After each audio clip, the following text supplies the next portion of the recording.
এখানে আমি বানাচ্ছি বোয়াল মাছের তরকারি।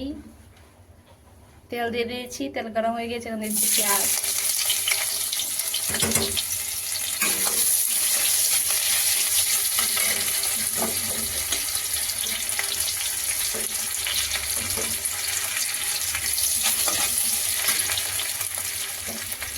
পেঁয়াজ লাল লাল হয়ে গেছে, ঢেলে দিচ্ছি আলু।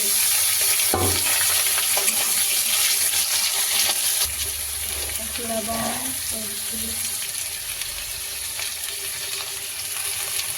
হলুদ গুঁড়ো দিয়ে দিচ্ছি, একটু শুকনো লঙ্কার গুঁড়ো দিয়ে দিচ্ছি। একটু সময় থেকে বাঁচবো।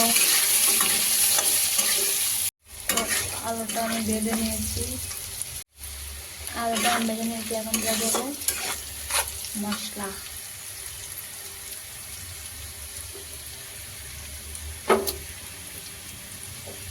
তিনটা কাঁচা লঙ্কা, আদা বাটা,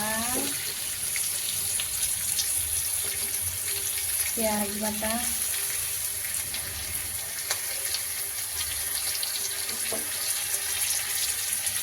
টমেটো,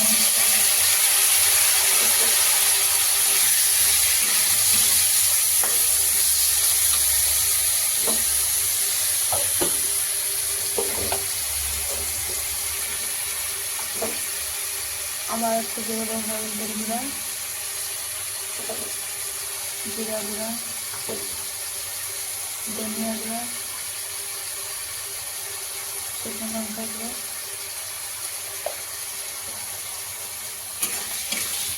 এগুলো একটু বাড়বো।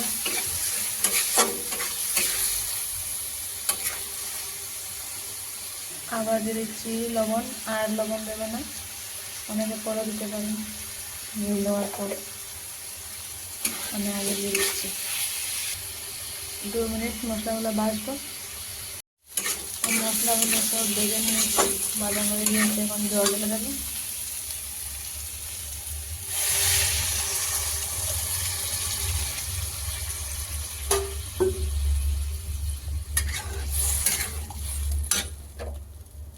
আমি এখন দিয়ে দেবো মাছ।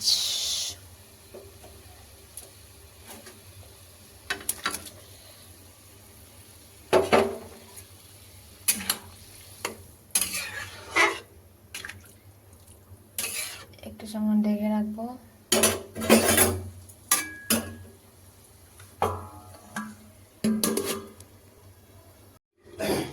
তো এখন দেখছি তরকারিটা কি অবস্থা।